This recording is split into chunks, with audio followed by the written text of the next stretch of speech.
Hi friends, Pandian store serial இனி வரப்போகிற எபிசோட்ஸ்க்கான promo தான் இந்த வீடியோவில் பார்க்க போகிறோம். வாங்க ஃப்ரெண்ட்ஸ் பார்க்கலாம். ராஜி இப்போது பழனிக்கிட்ட அவங்களுடைய அப்பாவுக்கும் சித்தப்பாவுக்கும் லெட்டர் எழுதி பழனிக்கிட்ட கொடுத்து அனுப்புகிறாங்க. இதை அப்பாக்கிட்டேயும் சித்தப்பாக்கிட்டேயும் கொடுத்துருங்க அப்படின்னு. அதை அவங்க 2 பேரும் படித்து பார்த்துட்டு அவ்வளோ மனசு கலங்குறாங்க. ஏன்னா ராஜி வீட்டை விட்டு நான் ஓடி எல்லாரையும் அசிங்கப்படுத்திட்டேன், அது எல்லாத்தையும் மறந்துட்டு இவ்வளோ எனக்கு ஒரு பிரச்சனை அப்படின்ன உடனே ஓடி உதவி பண்ணீங்கள, இதெல்லாம் நினச்சி பார்க்கும்போது எனக்கு ரொம்ப சந்தோஷமாக இருக்குது. ஆனால் உங்கள் முகத்தில் முழுக்க கூட எனக்கு தகுதி கிடையாது. ஏன்னா நான் உங்களுக்கு அப்படி ஒரு அசிங்கத்தை ஏற்படுத்தி கொடுத்துருக்குறேன். அந்த அசிங்கத்தை துடைக்கணும் அப்படின்னா நான் நினச்ச மாதிரியே போலீஸ் ஆகணும். போலீஸ் ஆகி கண்டிப்பாக உங்களுடைய அசிங்கத்தை நான் துடைப்பேன். ஊரே பெருமையாக பேசுகிற அளவுக்கு நான் மாற்றுவேன். கண்டிப்பாக அந்த ஒரு நாள் வரும். அப்படி இருக்கிறப்போ நான் உங்கள் முன்னாடி நின்று உங்களை நான் பார்த்து பேசுவேன் அப்படின்னு ராஜி சொல்கிறாங்க. 2 பேருக்கிட்டையும் அதே தான். இதை நினச்சி அவங்க 2 பேரும் ரொம்ப சந்தோஷப்படுறாங்க. ஸோ இப்படி நம்ம மேலே பாசமாக இருக்கிற பிள்ளைய இவ்வளோ நாளாக ஓடி போயிடுச்சு அப்படின்னு ரொம்ப அசிங்கப்படுத்தி கேவலப்படுத்திருக்கோமே அப்படின்னு நினச்சி சக்திவேல் முக்கியமாக அவ்வளோ அழுகிறாரு. சே, நம்ம அண்ணன் பொண்ணை இப்படி நாமளே தப்பாக நினச்சிட்டோமே அப்படின்னு சொல்லிட்டு. ஆனால் இது எதுவுமே எதிர்ச்சியாக நடக்கலை அப்படின்னு ராஜி சொல்லியிருக்காளே அப்படின்னு அதை நினச்சி தான் ரொம்ப வருத்தப்படுறாங்க. அதுக்கப்புறமா இங்கே ராஜியும் அப்படி லெட்டர் எழுதி கொடுத்துட்டு வெளியே வாசல்லையே வெயிட் பண்ணிட்டுருக்காரு. யாராச்சும் பார்க்க முடியுமா அப்படின்னு. தூரத்துலேருந்து பார்த்தாச்சு அவங்கள சந்தோஷப்படுத்தலாம் நாம்போ அப்படின்னு சொல்லிட்டு. அதுக்கப்புறமா இங்கே கோர்ட்டுக்கு போகணும், அதாவது ஜெயிலுக்கு போகணும் அப்படின்னு சொல்லிட்டு கோமதி ரெடி ஆகிட்டு இருக்காங்க. அப்போ தான் மீனாவுமே வீட்டுக்கு வராங்க. அத்தை அப்படின்னு. மீனா வா மீனா அப்படின்னு. செந்தில் எங்க அப்படின்னு. அவன் ஆஃபீஸ்க்கு போயிருக்கான் அப்படின்னு சொல்கிறாங்க. அப்படியா, ஆஃபீஸ்க்கு போயிட்டானா, என்ன பண்ணுறது இப்போது, அவன் அங்கே வரலினா ஏற்றுக்க மாட்டாங்களா அப்படின்னு. அத்தை அதெல்லாம் ஒரு பிரச்சனையுமே இல்லை, மற்றவங்க எல்லாரும் இருக்கீங்களா, நீங்கள் எல்லாரும் இருந்தாவே போதும் அப்படின்னு சொல்கிறாங்க மீனா. சரி மாமா எங்கள் அத்தை அப்படின்னு. கடைக்கு போயிருக்காரு, வந்துடுவார் அப்படின்னு சொல்லவும் கரெக்டாக அப்போ தான் வராங்க பாண்டியனமி. அப்போது மாமா வா பாப் மீனா, நீ எப்போ வந்த அப்படின்னு. இப்போ தான் மாமா அப்படின்னு. சரவணன் அப்புறம் கதிர் எல்லாருமே ஒவ்வொருத்தவங்களாம் வர ஆரம்பிக்கிறாங்க. வந்ததுக்கப்புறமா அங்கே போகணும் அப்படின்னு ரெடி ஆகிட்டுருக்காங்க. அத்தை நானும் அது விஷயமாக தான் வந்தேன், நீங்கள் ஜெயிலுக்கு இன்றைக்கி போகணும்ல அப்படின்னு சொல்லிட்டு. அதாவது ஸ்டேஷனில் போயிட்டு ஜெயிலில் கையெழுத்து போட்டுட்டு வரணும்ல, அதுக்காக அப்படின்னு கேட்கவும் ஆமாம் அப்படின்னு சொல்லிட்டு இருக்காங்க. அதுக்கப்புறமா சரி அங்கே பீரோவில் அவளோட நகைலாம் இருக்கு மீனா, அதை நீ போய் எடுத்துகிட்டு வந்துரு. அதை நான் கையால் கூட தொடமாட்டேன். அவளுடைய ஒரு பொருள் கூட நீ இந்த வீட்லேயும் இருக்கக்கூடாது, அதை நான் தொட்டு கூட பார்க்க மாட்டேன். எல்லாத்தையும் நீ எடுத்துகிட்டு வந்துரு அப்படின்னு சொல்கிறாங்க. சரிங்க அத்தை அப்படின்னு. பீரோ சாவியை அங்கே இருக்கு பாரு அப்படின்னு சொல்லி அனுப்புகிறாங்க. சரிங்க அத்தை அப்படின்னு சொல்லிட்டு மீனாவும் போகிறாங்க. இங்கே எல்லாருமே ரெடி ஆகிட்டு நிற்கிறாங்க. நின்னதுக்கப்புறமா கிளம்பலாமா அப்படின்னு சொல்லிட்டு கிளம்பிட்டு இருக்காங்க. கிளம்பும் போகுது இங்கே முத்துவேல் வெளியில் வராரு. முத்துவேல் பார்க்குறாரு. பார்த்ததுமே எல்லாரும் எங்கே கிளம்புறாங்க அப்படின்னு யோசனை. அதுக்கப்புறம் தான் அப்பத்தா வராங்க. அப்பத்தா கோமதி குடும்பத்தை பார்த்துட்டு எங்கம்மா போகிறீங்க எல்லாரும் அப்படின்னு பேசுகிறாங்க கோமதி கிட்ட. அப்போ கோமதியுமே இருந்துக்கிட்டு அதாம்மா இன்னைக்கு ஜெயிலில் அங்கே கையெழுத்து போட வர சொல்லியிருக்காங்களே, அவளோட நகையெல்லாம் அவள் வேணும்னு கோர்ட்டில் கேட்டிருக்கா, அதை நாங்கள் இன்றைக்கி கொடுக்கணும், அதுக்காக தான் அதை எடுத்துகிட்டு போயிட்டுருக்கோம் எல்லாருமே அப்படின்னு சொல்லவும் இன்றைக்கி கேஸ் எல்லாத்தையும் க்ளோஸ் பண்ணிடுவாங்கல்ல அப்படின்னு கேட்குறாங்க. தெரியலையேம்மா, அது நம்ம கையில் எதுவுமே இல்லையே, அவள் சொன்ன போயினால யார் பக்கம் கோர்ட் நிற்க போகுது, ஜெயில் அப்படின்னு தெரியலையே அப்படின்னு கோமதி சொல்கிறாங்க. அதுக்கப்புறமா நாங்கள் போயிட்டு வரோமா, நேரம் ஆகுது, எல்லாரும் வெயிட் பண்ணிகிட்ருக்காங்க அப்படின்னு சொல்லிட்டு போகிறாங்க. அப்போ தான் சக்தி, அதாவது முத்துவேலுக்குமே இந்த விஷயம் தெரியுது. முத்துவேலை பார்த்துட்டே கோமதி போயிட்டே இருக்காங்க. எல்லாமே நல்லபடியாக நடக்கும், போயிட்டு வாங்க, அங்கே ஏதாச்சும் பிரச்சனைனா எனக்கு ஃபோன் பண்ணுங்க அப்படின்னு சொல்கிறாரு முத்துவேல். கோமதியுமே தலையை ஆட்டிக்கிட்டு சரிம்மா நான் வரேன் அப்படின்னு சொல்கிறாங்க. நீ போயிட்டு அங்கே ஏதாச்சும் பிரச்சனைன்னா நீ உடனே முத்துவேலுக்கு சொல்லு, அவன் வருவான் அப்படின்னு சொல்கிறாங்க. இல்லைனா அவனை இப்போவே அனுப்பி வைக்கவா அப்படின்னு. அதெல்லாம் ஒன்றும் வேண்டாமா, நாங்கள் செந்தில் கூட இல்லாமல் தான் போயிட்டுருக்கோம், நாங்களே பார்த்துக்குறோம் அப்படின்னு சொல்கிறாங்க. சரி ஓகே அப்படின்னு சொல்லிட்டு அப்போ அரசியும் ராஜியும் வீட்டிலே இருக்காங்க. அப்போ தான் ராஜி அவங்களுடைய அப்பாவை பார்க்குறாங்க. பார்த்துட்டு ஏக்கத்தோடு நின்றுட்டுருக்காங்க. அதுக்கப்புறம் இவங்க எல்லாரும் போகலாம் அப்படின்னு சொல்லிட்டு கார்லேயும் வண்டியிலையும் ஹாலுக்கு ஒரு இதில் கிளம்பிடுறாங்க. போயிட்டு அங்கே வெயிட் பண்ணுறாங்க. மயில் வீட்டார் அவங்களுடைய அம்மா அப்போ தான் வராங்க.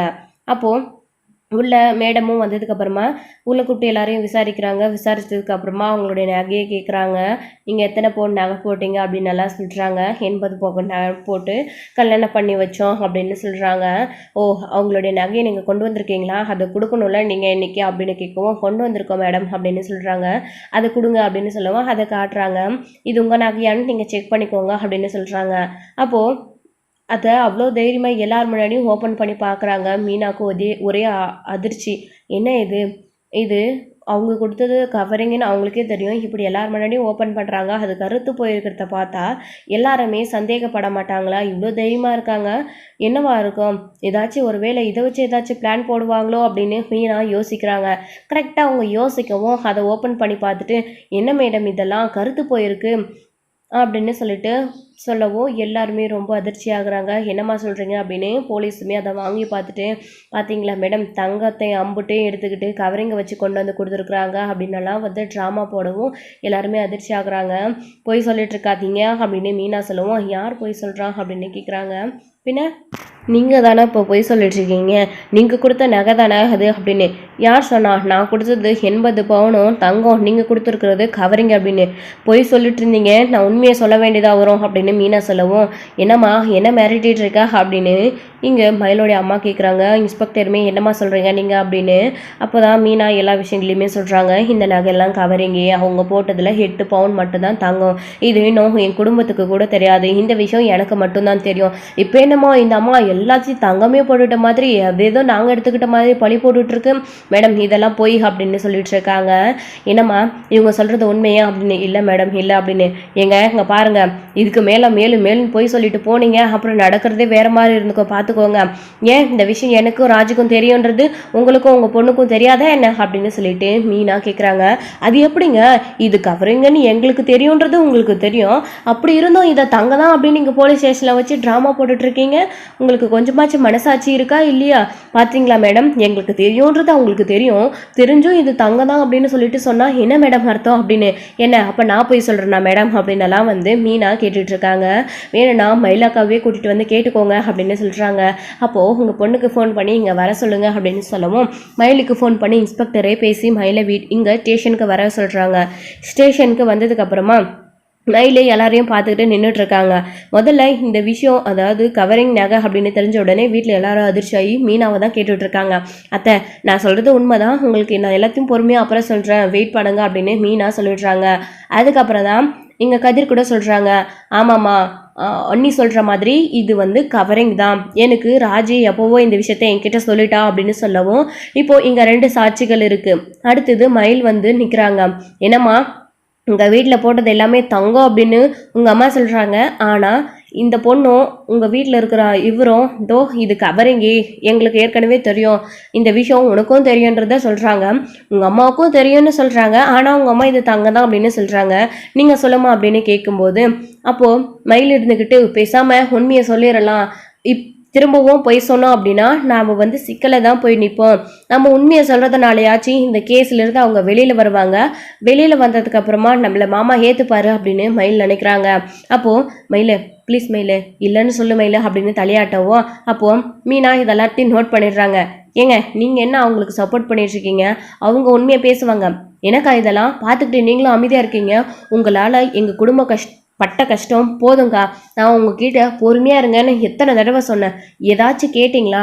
இப்போது நீங்கள் போட்ட நகை கவரிங்கன்னு உங்களுக்கும் தெரியும், எனக்கும் தெரியும், உங்கள் அம்மா என்னமோ இதெல்லாம் தங்கம் அப்படின்னு சொல்லிட்டு இருக்காங்க, என்னக்கா நீங்கள் வய திறந்து சொல்லுங்கள், இது தங்க தான் அப்படின்னு சொல்லிட்டு மீனா கேட்கவும் மேல் திருன்னு முழிச்சிட்டு இருக்காங்க. ஏமா சொல்லுமா அப்படின்னு கேட்கவும், இல்லை மேடம், எங்கள் அம்மா சொல்கிறது போய், இது கவரிங் தான் மேடம், எங்கள் அம்மா வேலை அவ்வளோ நகைலாம் போட்டு எனக்கு கல்யாணம் பண்ணி வைக்கல மேடம், ஏற்கனவே இந்த கல்யாண விஷயத்தில், வயசு விஷயத்தில், படிப்பு விஷயத்துலலாம் எப்படி போய் சொன்னாங்களோ அதே மாதிரி தான் நகை விஷயத்தில் 80 பவுன் அப்படின்னு சொல்லிட்டு 8 பவுனை போட்டு எனக்கு கல்யாணத்தை பண்ணி வச்சாங்க, இதுவும் போய் தான் மேடம் அப்படின்னு சொல்கிறாங்க.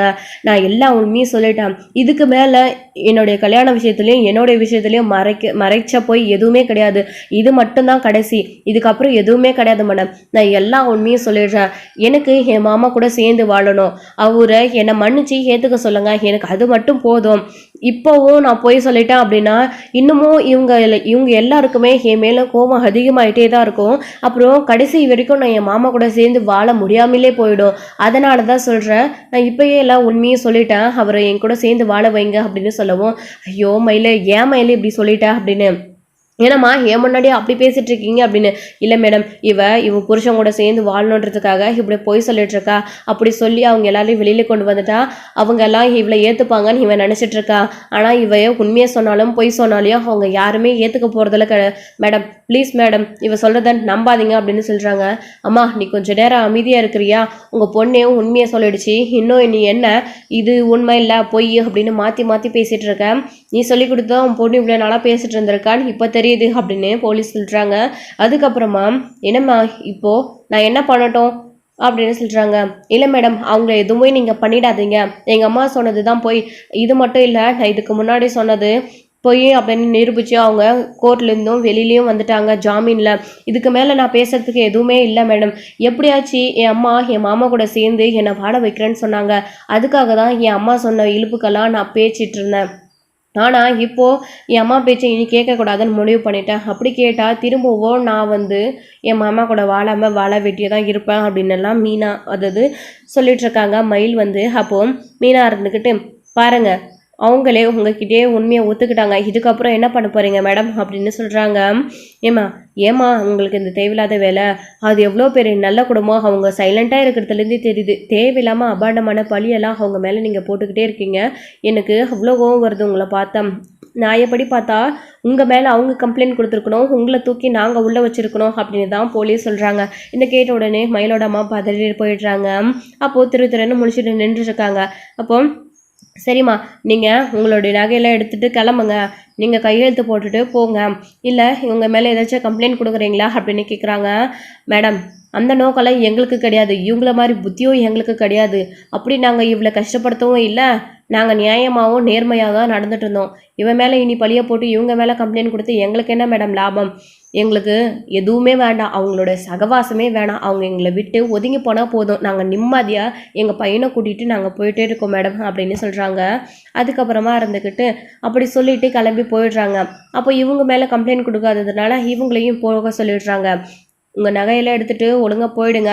இப்போது நீங்கள் பொய் சொன்னதுனால, இப்போ நீங்கள் சொன்னதெல்லாம் பொய் நிரூபணமானதுனால இந்த கேஸ்லேருந்தும் வெளியில் கொண்டு வந்துடலாம் அப்படின்ற மாதிரி கண்டிப்பாக இன்ஸ்பெக்டர் அவங்களுக்கு தைரியம் சொல்லி அனுப்புகிறாங்க. இந்த கேஸ் சீக்கிரமாகவே உடச்சிடும், கவலைப்படாதீங்க அப்படின்னு. அவங்களுமே அப்போ தான் மனநிறைவோடு வெளியில் வராங்க. வெளியில் வந்ததுக்கப்புறமா தான் நடந்த விஷயத்தெல்லாம் பற்றி மீனா பேசவோ அவங்களுக்குமே அதிர்ச்சியாகி, என்ன இவ்வளோ நடந்திருக்கு, எங்கள் கிட்ட ஒரு வார்த்தை கூட சொல்லலை அப்படின்னு. எல்லாரும் எங்களை மன்னிச்சிடுங்க, இந்த விஷயம் எங்களுக்கு தெரிஞ்சதுனால தான், உங்கள் யார்கிட்டையும் சொல்லாமல் இருந்ததுனால தான் இப்போது இந்த விஷயத்தில் இவங்க பொய் சொல்லும்போது இதை உண்மைன்னு எங்களால் நிரூபிக்க முடிஞ்சிச்சு, இது பொய் அப்படின்னு சொல்லிட்டு. இல்லைனா இது கூட எங்களால் செஞ்சுருக்க முடியாது, உங்கள் எல்லாருக்கிட்டையும் சொல்லாதது தப்பு தான், எல்லாரும் எங்களை முதல்ல அதுக்கு தான் மன்னிச்சிடுங்க அப்படின்னலாம் மீனா பேசிகிட்டு இருக்காங்க. அதுக்கப்புறம் ஏங்க மீனா சொல்கிற மாதிரி இப்போ அவளுக்கு ஏற்கனவே இந்த விஷயம் தெரிஞ்சதுனால தான் இப்போ நம்மளை வெளியில் கொண்டு வந்தா, இல்லைனா இதுலேயும் ட்ராமா பண்ணி என்னென்ன பண்ணியிருப்பாங்க. சே, எவ்வளோ கேவலமான குடும்பம் அப்படின்னு கோமதி பேசிகிட்டு இருக்காங்க. மயில் அப்போ தான் மாமா போகாதீங்க அத்தை மாமா அப்படின்னு பேச வராங்க. யாருமே பேசுறது கிடையாது, ஒழுங்கு மரியாதை இங்கேருந்து போயிடும், போலீஸ் ஸ்டேஷன் பார்க்குறேன், இல்லைன்னா மரியாதை கெட்டுடும், என் கையாலேயே அடித்து கொன்றுவேன், சாகாததுக்கு முன்னே இங்கேருந்து போயிடு அப்படின்னு சரவணன் சொல்லிட்டு இருக்காரு. ஏன்னா அவளுக்கு அவ்வளோ ஆத்திரம், நகை விஷயத்துலேயும் போய் சொல்லியிருக்காங்க அப்படின்னு சொல்லிட்டு. அப்போது மீனாவுக்கு இந்த உண்மை தெரிஞ்சதுனால நம்ம இப்போ தப்பிச்சோம், இல்லைனா இதை வச்சு ஒரு ட்ராமா பண்ணியிருப்பாங்க அப்படின்னு தான் சரவணனுமே நினச்சிட்டு போயிடு அப்படின்னு சொல்கிறாங்க.